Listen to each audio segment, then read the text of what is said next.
Amoebic മസ്തിഷ്ക ജ്വരം ബാധിച്ച് കോഴിക്കോട് മെഡിക്കൽ കോളേജ് ആശുപത്രിയിൽ ചികിത്സയിൽ കഴിയുന്നവരുടെ ആരോഗ്യനില ഗുരുതരമായി തുടരുകയാണ്. 3 മാസം പ്രായമുള്ള കുഞ്ഞിന്റെയും 11 വയസ്സുകാരിയുടെയും ആരോഗ്യനില അതീവ ഗുരുതരമാണ്.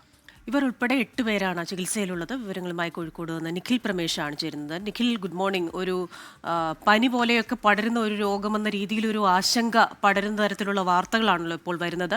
ഇപ്പോൾ ഈ ആശുപത്രിയിലായിരിക്കുന്നവരുടെ അവസ്ഥയും ഗുരുതരമാണെന്ന് മനസ്സിലാക്കുന്നു. എന്തൊക്കെ നിർദ്ദേശങ്ങൾ ആരോഗ്യവകുപ്പ് നൽകിയിട്ടുണ്ട്? ഇവരുടെ ചികിത്സയുമായി ബന്ധപ്പെട്ട വിവരങ്ങൾ കൂടി. Good morning Unmesh, Christina. 8 പേരാണ് നിലവിൽ കോഴിക്കോട് മെഡിക്കൽ കോളേജ് ആശുപത്രിയിൽ അമീബിക് മസ്തിഷ്ക ജ്വരം ബാധിച്ച് ചികിത്സയിലുള്ളത്. ആരോഗ്യവകുപ്പിന്റെ പ്രധാനപ്പെട്ട ഒരു വെല്ലുവിളി എന്ന് പറയുന്നത് രോഗ ഉറവിടം, എല്ലാവരുടെയും രോഗ ഉറവിടം കണ്ടെത്താൻ കഴിയാത്തതാണ്. ഏറ്റവും ഒടുവിൽ 25-കാരനായിട്ടുള്ള വയനാട് സ്വദേശിക്കാണ് ഇന്നലെ രോഗം സ്ഥിരീകരിക്കുന്ന ഒരു സാഹചര്യം ഉണ്ടായിട്ടുള്ളത്. ഇപ്പോൾ 6 പേർ മലപ്പുറം, കോഴിക്കോട് ജില്ലകളിൽ നിന്നുള്ളവരാണ്. ഇതിൽ 3 പേർ മലപ്പുറം ജില്ലയിൽ നിന്നുള്ളവർ, 3 പേർ കോഴിക്കോട് നിന്നുള്ളവർ, 2 പേർ വയനാട് ജില്ലയിൽ നിന്നുള്ള ആളുകൾ. അങ്ങനെ ആകെ 8 പേർക്കാണ് ഇപ്പോൾ രോഗം സ്ഥിരീകരിച്ചിട്ടുള്ളത്. ഇതിൽ 3 മാസം പ്രായമായൊരു കുഞ്ഞടക്കമുണ്ട്. ഈ കുഞ്ഞിപ്പോഴും വെന്റിലേറ്ററിൽ തന്നെ തുടരുകയാണ്. ഈ കുഞ്ഞിൻ്റെ ആരോഗ്യസ്ഥിതിയിൽ കാര്യമായിട്ടുള്ള പുരോഗതിയില്ല, അത് ഗുരുതരമായി തന്നെ തുടരുന്നു എന്നുള്ളതാണ് ഏറ്റവും കൂടുതൽ ആശങ്ക ജനിപ്പിക്കുന്ന ഒരു കാര്യം.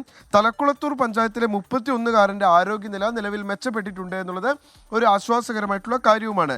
നിലവിൽ ഈ വെള്ളത്തിൻ്റെ സാമ്പിൾ പരിശോധന ലഭിക്കാത്തതും ഉറവിടം വ്യക്തമാകാത്തതുമാണ് ഒരു ആരോഗ്യ വകുപ്പിന് മുന്നിലെ ഒരു വെല്ലുവിളിയായി തുടരുന്ന ഒരു സാഹചര്യം ഉണ്ടാക്കുന്നത്. പ്രാദേശികമായി ഈ രോഗം സ്ഥിരീകരിച്ച കേന്ദ്രങ്ങളിലെല്ലാം തന്നെ പ്രതിരോധ പ്രവർത്തനങ്ങൾ ആരോഗ്യവകുപ്പ് ഊർജിതമായി തന്നെ നടത്തുന്നുണ്ട്. ഇവർ പോയിട്ടുള്ള ഈ നീന്തൽ കുളങ്ങൾ അങ്ങനെയുള്ള ഇടങ്ങളൊക്കെ കേന്ദ്രീകരിച്ചുകൊണ്ടുള്ള പ്രതിരോധ പ്രവർത്തനങ്ങൾ സജീവമായി തന്നെ നടക്കുന്നുണ്ട്. എന്തായാലും ഇന്നലെയും ഒരു ഫലം പോസിറ്റീവ് ആകുന്നു എന്നുള്ളത് തികച്ചും ആശങ്ക ജനിപ്പിക്കുന്ന കാര്യമാണ്. മിനിഞ്ഞാന്നും ഒരു പോസിറ്റീവ് കേസ് ഉണ്ടായിരുന്നു. ഈ തരത്തിലാണ് ഇപ്പോൾ 8 കേസുകൾ ജില്ലയിൽ കോഴിക്കോട് മെഡിക്കൽ കോളേജിൽ ഇപ്പോൾ ചികിത്സയിലുള്ള സാഹചര്യം ഉണ്ടാകുന്നത്. അതിൽ നേരത്തെ സൂചിപ്പിച്ചതുപോലെ 3 പേർ കോഴിക്കോട്, 3 പേർ മലപ്പുറം ജില്ലയിൽ നിന്നുള്ളവരും 2 പേർ വയനാട് ജില്ലയിൽ നിന്നുള്ളവരുമാണ്. ഉന്മേഷ്, ക്രിസ്റ്റീന. ശരി, നിഖിൽ പ്രമേശാണ് കോഴിക്കോട് എന്ന വാർത്തയുടെ വിശദാംശങ്ങൾ നൽകിയത്. ലോകത്തെവിടെയായാലും ഏത് സമയത്തും 24 വാർത്തകളും ഓഗ്മെന്റഡ് റിയാലിറ്റി പാക്കേജുകളും എക്സ്പ്ലെയിനറുകളും വിശദമായി കാണാൻ ഞങ്ങളുടെ യൂട്യൂബ് ചാനൽ നിങ്ങൾക്ക് സബ്സ്ക്രൈബ് ചെയ്യാം.